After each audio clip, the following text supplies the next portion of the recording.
예수님은 여러 가지 기적들을 많이 행하셨습니다.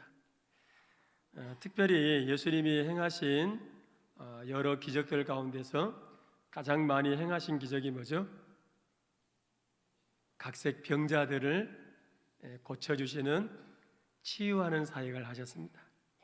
안진뱅이를 일으키시고 눈먼 자의 눈을 뜨게 하시고 혈루병 환자도 고치시고 심지어 그 부정하다고 취급을 받던 나병 환자도 예수님이 치료하시고, 그것뿐만 아니라 죽은 자를 살리시는 그런 기적도 행하셨습니다. 풍랑을 잔잔케도 하시고 오병이어로 장정만 5천 명이 먹고 12광주리를 남기는 경제 기적도 행하셨습니다. 이처럼 예수님이 행하시는 기적을 보면 건설적인 기적을 행하신 반면에 오늘 보면 예수님이 파괴적인 기적을 행하십니다. 무화과 나무를 저주하시니까 어떻게 됐어요? 하룻밤 사이에 뿌리채 말라버리는 그런 기적의 역사가 일어나게 되었습니다. 오늘 본문은 마가복음에도 동일하게 기록을 하고 있는데, 마가복음 11장 11절부터 14절 그리고 20절 25절 말씀에 보면 오늘 마태복음에 나온 본문과 동일한 내용을 소개하고 있습니다. 그런데 마태는 이 사건을 기록할 때 시간 순서와 상관없이 같은 주제를 중심으로 기록하고 있습니다. 같은 주제를 가지고 같이 연결해서 기록을 하고 있고, 그리고 마가는 연대기 순으로, 시간 순으로 기록을 했습니다. 그래서 오늘 마태복음 말씀을 우리가 읽었는데, 마태복음의 말씀을 보면, 얼른 보면 예수님이 무화과 나무를 저주하시자 곧바로 이 무화과 나무가 말라 죽은 것처럼 되어 있는데, 예수님이 열매 없는 무화과 나무를 저주하신 것은 언제 했느냐? 월요일날 아침에 했습니다. 월요일날 아침에 했고, 그리고 무화과 나무가 뿌리채 마른 것을 본 것은 언제인가? 화요일날 아침입니다. 그런데 오늘 마태복음에 보면 예수님께서 열매 맺지 못한 무화과 나무를 저주하시자 곧 마른 것처럼 그렇게 되어 있는데, 이제 마태가 이렇게 기록한 것은 같은 주제를 이제 중심으로 기록했기 때문이고, 마가는 시간 순서를 따라서 기록했기 때문에 마가복음에 보면 예수님이 열매 맺지 못한 무화과 나무를 저주하신 것은 월요일날 아침에, 그리고 그 저주하신 나무가 뿌리채 말라버린 것을 본 것은 화요일날 본 것으로 이렇게 되어 있습니다.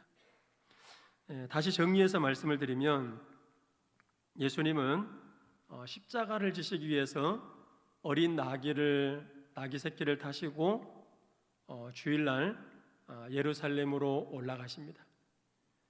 그리고 이제 예루살렘을 둘러보시고 저녁 때 다시 베다니로 내려가십니다. 그리고 하룻밤을 베다니에서 주무시고 월요일 아침 일찍 예루살렘으로 올라가시기 위해서 베다니에서 나오셨을 때에 아침을 드시지 못했던지 시장하셔서 무슨 먹을 것이 없나 이렇게 살피시던 중에 길가에 임자 없는 무화과 나무가 눈에 들어오게 되었습니다. 그리고 가까이 가서 무화과 나무를 살펴보는데 잎만 무성하지 열매가 없었습니다. 무화과 나무 특성상 잎이 무성할 정도가 되면 이미 뭐가 달려 있어요? 무화과 재배하신 분들은 너무 잘 알지요.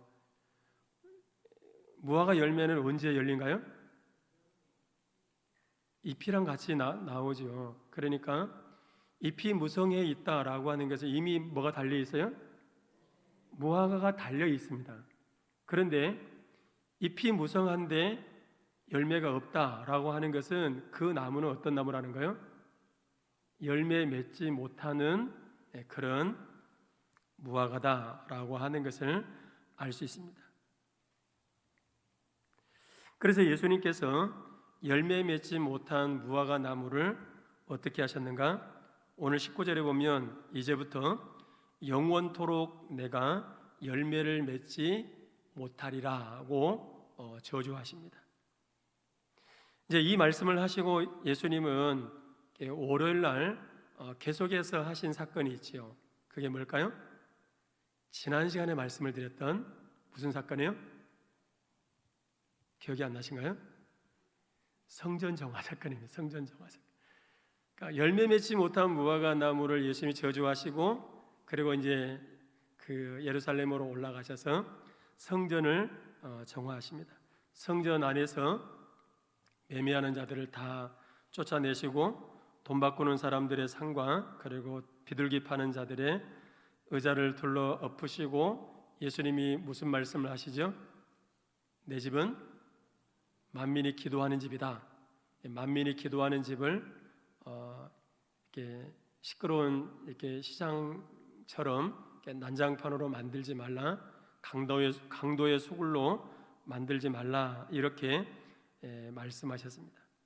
이제 이렇게 성전 정화 사건을 성전을 정화하시고 그리고 이제 월요일날 저녁에 다시 베다니로 다시 내려오십니다. 그리고 하룻밤을 주무시고 화요일날 다시 예루살렘으로 올라가시는 거예요. 올라가시는 길에 보니까 어제 예수님이 열매 맺지 못한 무화과 나무를 저주했던 그 무화과 나무가 뿌리채 말라 있는 거예요. 이것을 본 베드로가 오늘 20절에 보면 무화과 나무가 어찌해서 곧 말랐습니까? 이렇게 묻습니다. 왜 뿌리채 말라 죽게 했느냐? 예수님께 이렇게 묻는 것입니다. 여러분, 예수님께서 왜 열매 맺지 못한 무화과 나무를 저주해서 뿌리채 말라 버리게 했을까요? 예수님이 왜 그렇게 했을까요? 예수님 배가 고픈데 그 무화과 나무에서 무화과를 이렇게 열매가 있는가 살펴보는데 무화과 열매가 없으니까 심통이 나서 아니 기분 나빠가지고 그 무화과 나무를 저주했을까요? 아니면 예수님의 성질이 그냥 고약해서 무화과 나무를 저주했을까요? 아니면 환경 파괴범이어서 그 무화과 나무를 저주해서 말라버리게 했을까요? 예수님이 이렇게 하신 데는 열매 맺지 못한 무화과 나무를 저주해서 말라버리게 하신 데는 이유가 있다는 거죠. 깨닫게 하시고자 하는 그 하나님의 주님의 뜻이 있다라고 하는 것입니다. 예수님이 하신 이 행동은 사실 그 유대인들의 잘못을 깨닫게 하시기 위한 상징적인 행동이었습니다. 뭘 깨닫게 하기 위한 상징적인 행동이었느냐? 열매 맺지 못한 백성들을 깨우치기 위한 상징적인 행동이었다라고 하는 것입니다. 성경에 보면 무화과 나무는 누구를 상징하고 있느냐? 이스라엘 백성들을 상징합니다. 그러니까 예수님께서 열매 맺지 못한 무화과 나무를 저주하셔서 뿌리채 말라 죽게 한 이 사건을 통해서 예수님은 종교적인 외형과 그 외식과 형식 그리고 전통에만 사로잡혀서 하나님을 바르게 섬기지 않고 온갖 악을 자행하고 있는 유대인들을 깨우치기 위한 또 종교 지도자들을 깨우치기 위한 상징적인 행동이었다는 거예요. 하나님의 백성으로서 마땅히 하나님의 백성다운 삶의 열매를 맺어야 될 것인데, 외식과 형식 그리고 전통에 사로잡혀서 하나님을 바르게 섬겨 드리지 못하고 열매 맺지 못한 그 백성들은 결국 열매를 맺지 못한다면, 열매 맺지 못한 백성들은 결국 저주받게 된다라고 하는 것을 말해주기 위함이었다는 것입니다. 그래서 실제로 이 상징적인 사건은 열매 맺지 못한 유대인들을 인해서 결국은 나라가 망하게 되죠. 로마의 디도 장군에 의해서 주 70년 나라가 완전히 망하게 되는 것을 볼 수 있습니다. 당시 종교 지도자들은 경건의 모양만 있었지 경건의 능력을 상실해 버렸습니다. 마태복음 23장 27절에 보면 당시 바리새인들과 서기관들, 종교 지도자들은 외식으로 가득 차 있었다 그랬습니다. 외식으로 가득 차 있었다라고 하는 것은 그들의 겉모습을 보면 하나님을 잘 섬기는 것처럼 그렇게 보였지만 속은 썩어 문드러져서 정의와 긍휼과 믿음의 삶을 저버리고 방탕과 탐욕으로 가득한 그런 삶을 살았다는 것입니다. 그래서 예수님께서 이 바리새인들과 서기관들을 향해서 뭐라고 책망을 했느냐? 외식과 그런 그 형식에 사로잡혀 있는 그들을 향해서 예수님은 회칠한 무덤이라고 책망했습니다. 그런데 이런 삶은 유대 종교 지도자들만의 삶은 아니었습니다. 외식과 형식 그리고 전통에 사로잡혀서 하나님을 섬긴다고 얘기하면서도 하나님을 제대로 섬기지 않는 그런 모습은 종교 지도자들만의 모습은 아니었다는 거예요. 마태복음 23장 28절에 보면 백성들이 어떻게 했는가 같이 한번 읽어볼까요? 이와 같이 너희도 겉으로는 사람에게 옳게 보이되 안으로는 외식과 불법이 가득하도다. 그러니까 유대 종교 지도자들뿐만 아니라 일반 백성들도 이렇게 외식과 그리고 불법으로 가득한 그런 삶을 살았다는 것입니다. 여러분, 우리는 결코 입만무성한 무화과 나무가 되어서는 안 될 것입니다. 경건의 능력을 상실해버린 채 경건의 모양만 가지고 있는 성도가 되어서는 안 된다는 것입니다. 그저 교회만 왔다 갔다 하는 교인이라고 하는 옷을 입고 있는데 전혀 성도다운 삶을 살지 못한다면 마치 무엇과 같은가? 열매 맺지 못한 무화과 같다는 거예요. 잎은 무성해 있습니다. 풍성하게 이게 무화과가 자라서 잎은 무성한데 그 안에 열매가 없는 것처럼 우리가 신앙생활하면서 자칫 종교적인 외형은 다 갖추고 있는데 주일날 교회도 오고 그리고 또 함께 기도할 때 기도도 하고 찬송도 부르고 헌금도 하고 종교적인 외형은 다 갖추고 있는데 능력을 상실해버리는 그런 교인이 되어서는 안 된다는 것입니다. 머리로만 믿는 그런 성도가 되어서도 안 될 것입니다. 머리로만 믿는 성도들은 설교를 하면 다 안다고 얘기합니다. 그 말씀 나 다 알아 라고 얘기합니다. 그런데 머리로는 안다고 하는데 무엇이 문제인가? 마음의 감동이 없다는 거예요. 마음의 감동이 없으니까 또 뭐가 없을까요? 삶의 변화도 없는 것입니다. 머리로는 아는 거예요. 이렇게 설교 본문이 나오면 오늘 목사님이 이런 설교 하겠네, 대충 이렇게 짐작을 합니다. 그런데 하나님의 말씀을 받으면서 머리로만 말씀을 받으니까 일단은 내 마음에 감동이 없습니다. 내 마음에 감동이 없으니까 삶의 변화로 이어지지 못하는 것입니다. 여러분, 무화과 나무를 키우는 목적이 어디 있을까요? 뭐 하려고 무화과 나무를 키우죠? 저는 광주에 있다가 이렇게 목포로 내려와서 이렇게 영암 쪽을 이렇게 지나가는데 분재처럼 생긴 게 많이 있는 거예요. 분재처럼. 저는 무화과 나무를 그렇게 키운 줄 몰랐습니다.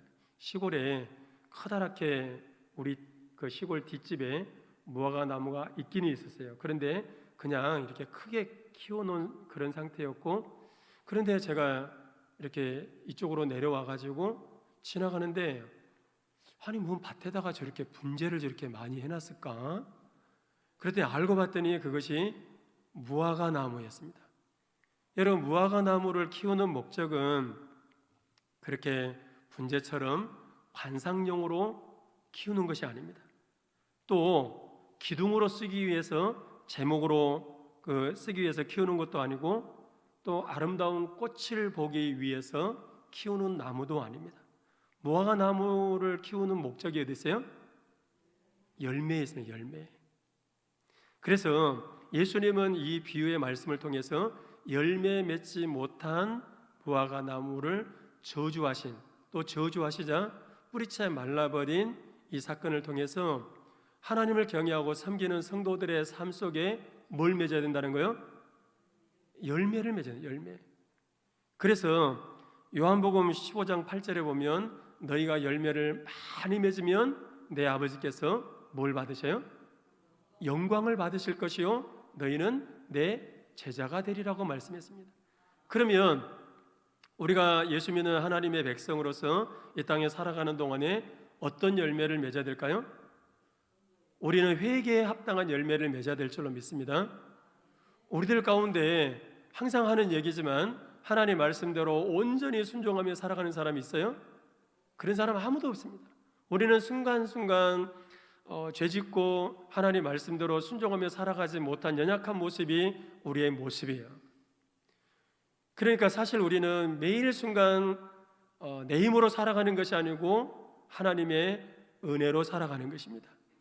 그래서 말씀을 들으면서 내가 잘못한 것들이 깨달아질 때 우리는 그 말씀을 붙잡고 즉시 회개해야 될 줄로 믿습니다.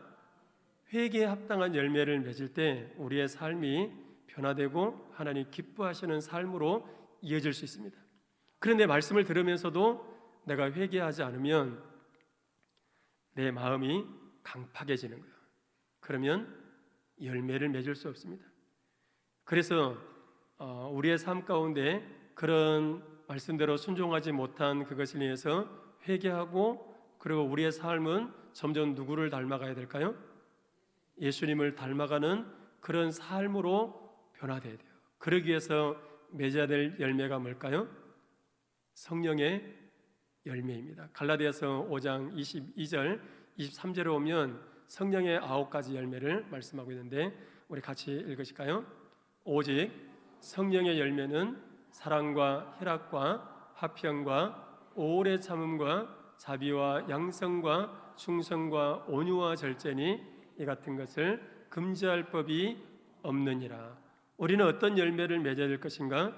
성령의 9가지 열매를 맺어야 될 것입니다. 성령의 9가지 열매는 뭘 얘기할까요? 예수님의 성품을 얘기합니다. 그러니까 우리는 삶 속에 성령의 9가지 열매를 맺는 그런 삶을 통해서 점점 누구를 닮아가요? 예수님을 닮아가는 그런 삶으로 변화되고 그래서 하나님의 기쁨이 되는 그런 삶을 살아야 될 것입니다. 뿐만 아니라 우리는 예수 믿는 하나님의 자녀로서 빛의 열매를 맺어야 될 거예요. 빛의 열매가 무엇인가? 모든 착함, 의로움, 진실. 우리 예수 믿는 성도들은 이렇게 이 땅에 살아가는 동안에 착하게 살아야 돼요. 의롭게 살고 진실하게 살아야 됩니다. 왜? 그것이 예수님을 닮아가고 주님이 원하는 열매 맺는 삶이기 때문에 그렇습니다. 어느 목사님이 그 모임에 참석하기 위해서 약속 장소에 부랴부랴 도착을 했습니다. 그런데 그 도로상에 주차할 곳이 없는 거예요. 모임 시간은 다 됐는데 이렇게 차를 끌고 왔는데 주차할 곳은 없고, 그래서 그 주변을 빙빙 돌다가 저희들도 그 교육자의 원래 하면 그 시내에 있는 그 상가에 있는 교회를 가면 주차하기가 정말로 곤란한 교회들이 참 많습니다. 그래서 뭐 아파트에 몰래 주차하고 온다든지, 그래서 또 아파트에 주차해 놓고 차 가지러 갈 때 또 경비 아저씨한테 혼나기도 하고 이제 그러는데, 이분도 이제 주차할 데가 없어가지고 뭐 뱅뱅뱅 돌다가 그냥 어쩔 수 없이 시간이 다 되고, 그래서 이렇게 노란색 금에다가 차를 주차해 놓았습니다. 그리고 이렇게 메모를 남겨 놓았습니다. 저는 이곳을 10바퀴나 돌았지만 주차할 곳을 찾지 못해서 어쩔 수 없이 이곳에 차를 세웁니다. 그러면서 그 밑에 주기도문에 나오는 그 성경 구절, 우리 죄를 사하여 주시옵고, 이제 그 문구를 딱 써놨습니다. 그리고 이제 모임을 마치고 나와 보니까 차에 노란 딱지가 딱 붙어 있는 거예요. 그런데 노란 딱지를 딱 붙어 있는데 거기에 메모가 적혀 있었습니다. 이렇게 적혀 있었습니다. 저는 이 동네를 10년 동안이나 돌아다녔습니다. 제가 이 딱지를 붙이지 않으면 좋겠지만 그러면 제 밥줄이 끊어집니다. 그러면서 그 밑에 그 경찰관 아저씨가 성경 구절을 인용해서, 주기도문 구절을 인용해서 이렇게 적어 놓았습니다. 우리를 시험에 들게 하지 마시옵고. 에베소서 5장 8절에 보면 이런 말씀이 있습니다. 너희가 전에는 어둠이더니 이제는 주 안에서 뭐요? 빛이라고 해요. 그래서 빛의 자녀들처럼 우리는 세상 속에서 선한 영향력을 끼치며 살아가야 될 줄로 믿습니다. 우리 성도들이 하나님께서 기뻐하실 만한 열매를 맺지 못한 삶을 산다면, 외식과 형식에 사로잡혀 우리가 종교인으로 살아간다면, 열매 맺지 못한 무화과 나무를 예수님이 저주하심에 말라버렸던 것처럼 열매 맺지 못한 인생은 결국 주님께로부터 배척받을 수밖에 없다는 거예요.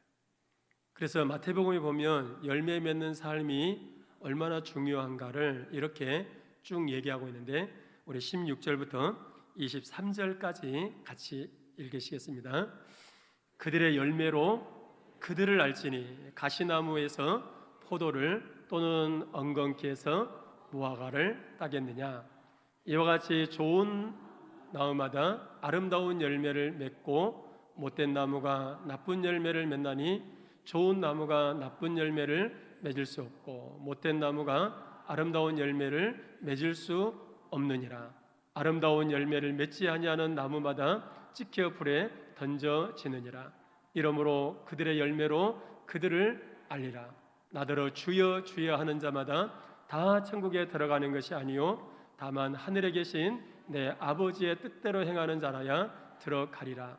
그날에 많은 사람이 나더러 이르되 주여 주여 우리가 주의 이름으로 선자 노릇하며 주의 이름으로 귀신을 쫓아내며 주의 이름으로 많은 권능을 행하지 아니하였나이까 하리니, 그때에 내가 그들에게 밝히 말하되 내가 너희를 도무지 알지 못하니 불법을 행하는 자들아 내게서 떠나가라. 누구를 향해서 이렇게 얘기하고 있어요? 열매 맺지 못한 인생을 향해서 이렇게 무섭게 말씀하고 있는 것입니다.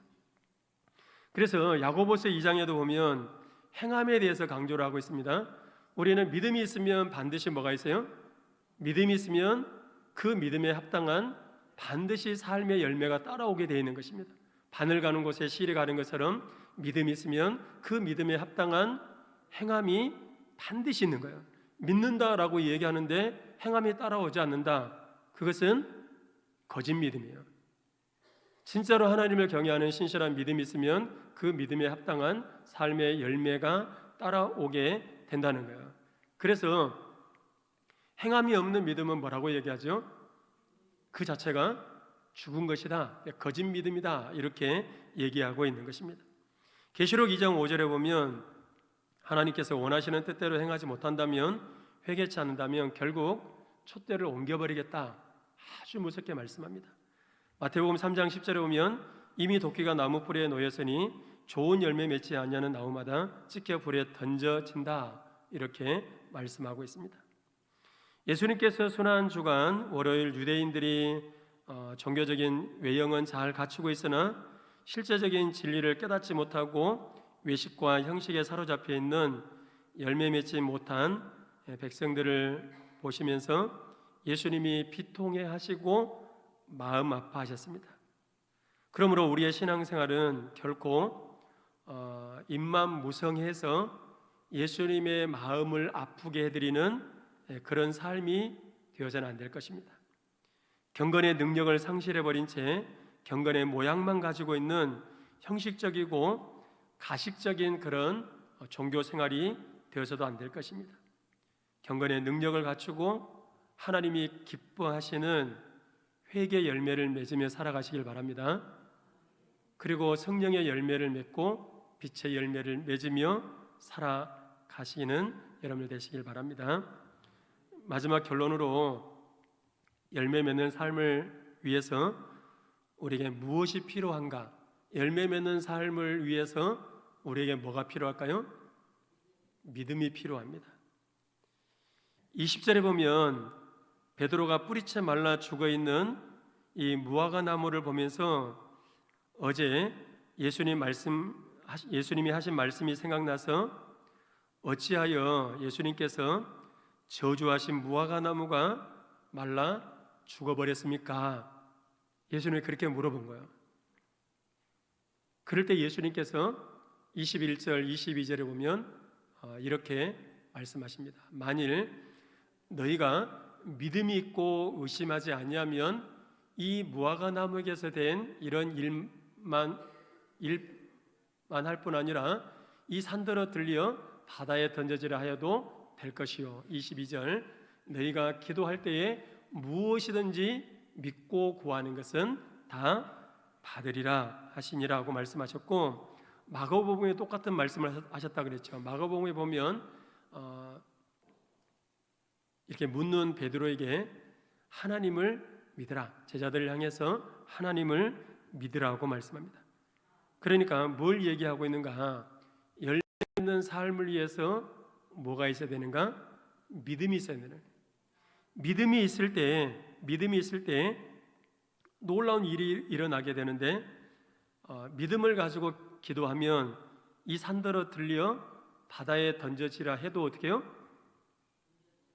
된다는 거 안 된다는 거예요? 믿음이 있을 때 그런 역사가 일어나게 된다는 거예요. 그리고 믿음으로 기도하면 무엇이든지 믿고 구한 것은 받게 될 것이다. 그래, 하나님이 행하시는 그 놀라운 역사를 경험하는 것은 믿음이 있을 때 가능하다라고 하는 것을 말씀해 주고 있는 것입니다. 이런 믿음이 있을 때 믿음대로 되어지는 놀라운 하나님의 축복을 경험하게 되고 또 열매 맺는 삶을 살아가게 될 줄로 믿습니다. 오늘부터 예수 그리스도를 믿는 확실한 믿음을 가지고 살아가시길 바랍니다. 예수님은 열매 맺지 못한 무화과 나무를 저주하시고, 그리고 그 열매 맺지 못한 무화과 나무를 저주하심에 뿌리채 말라버린 이 파괴적인 기적의 사건을 행하신 것은 열매 맺지 못한 그 유대 종교 지도자들 그리고 백성들을 깨우치기 위한 상징적인 행동이었다는 거예요. 너희들 이렇게 하나님을 믿는다고 얘기하면서 열매 맺지 못한다면 이렇게 뿌리채 말라버리게 될 것이다. 실제로 그들은 열매 맺지 못한 그런 삶을 인해서 주 70년 로마의 디도 장군에 의해서 예루살렘은 완전히 파괴되어 버렸습니다. 성전은 돌 위에 돌 하나도 남지 않고 완전히 파괴됐고, 예루살렘 성벽도 파괴되어 버렸습니다. 열매 맺지 못한 인생이 어떻게 되는가라고 하는 것을 우리에게 잘 보여주고 있는 것입니다. 우리는 결코 외형만 갖추고 있는 그런 형식적인 그리스도인이 되어서는 안 될 것입니다. 정말로 예수 믿는 하나님의 백성답게 삶 속에 열매 맺는 그런 삶을 살아야 될 줄로 믿습니다. 어떤 열매를 맺어야 될 것인가? 회개에 합당한 열매를 맺으시기를 바랍니다. 성령의 열매를 맺으며 살아가시길 바랍니다. 그리고 빛의 열매를 맺으며 살아가는 저와 여러분 모두가 되시기를 주님의 이름으로 축원합니다. 우리 함께